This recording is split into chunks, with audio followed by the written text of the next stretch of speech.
কালকে আমি বাড়িতে ছিলাম না, আমি ছিলাম যাদবপুরে। তারপর বাড়ি থেকে ফোন যায়, বলছি বাড়িতে বোম মেরে সবকে আহত করে দিয়েছে, এইটুকুই আমি জানি। তারপর থেকে আমি গ্রাম ছাড়াচ্ছি।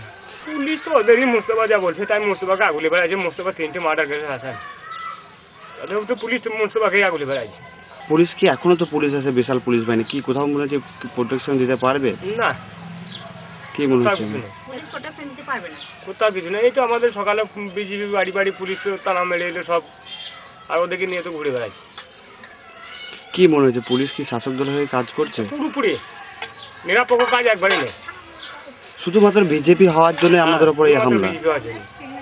বেড়াইতে পারছি না, ভয়ে কাউকে কোনো কথা বলতে পারছি না, বললে তখন চলে আসছি। এখন কি গ্রামে আতঙ্কের মধ্যে আছে আপনারা? সবাই ভয়ে তো কোথাও বেরোইতে পারছি না, যেতেও পারি না, রাস্তাও বেরোইতে পারি না, তো ভয় লাগে। যখন বোম পুড়ছে তখন কানে মুখে টিপে বালিশ লাগাইছি, বালিশ লাগিয়ে থাকছি, তা তো ভয়ে উঠতেও পারছি না, কোথাও বেরোতেও পারছি না, কাউকে কিছু বলতেও পারছি না, কাউকে তো ভয়ে কথা বলতে পারি না। এই ছাত্র যে শেখ মোস্তফা আছে, এ কি কোনো পার্টি করে? ওই তো নেতা, ওই তো রেখেছে দল, তো ওই ছেলেদিকে লেলিন দিচ্ছি যে ধরো মারো, ওর কথা শুনে করছি। নয় তো সে দেখছে না ঠিক করে যে কি হচ্ছে। এখন তো পুলিশের উপর আপনাদের কোনো ভরসা আছে? না, আমাদের তো ভরসা নাই। কি করে ভরসা পাবো? এই যে আমার বেটার ছেলে কিছুই করে নাই, তাকে শুধু মারধর করে। পুলিশ না বললে তো পুলিশ জানলে কি করে যেহেতু বিজেপি ছেলে, আর সে তো এসেছিল আমার মেয়েকে দেখা করতে, পিসিকে দেখা করতে আসছিল, যে অজ্ঞান হয়ে গেছে দেখা করে এসেছিল।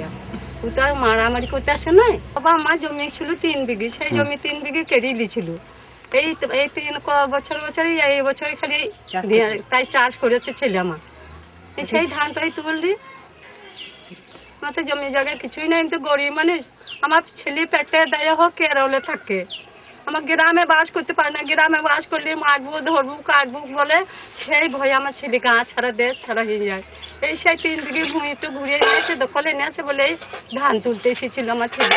এই তো ধান তুলে আবার চলে যেত। আমার ছেলে পার্টিও করে না, রাজনীতি করে না, গুলিও চালায় না, বোমও চলে না, মারামারি মিটিংয়ে মিছিলে কোথাও যায় না আমার ছেলে। তাও আমার ছেলে ভয়ে বাস করতে পারছে না।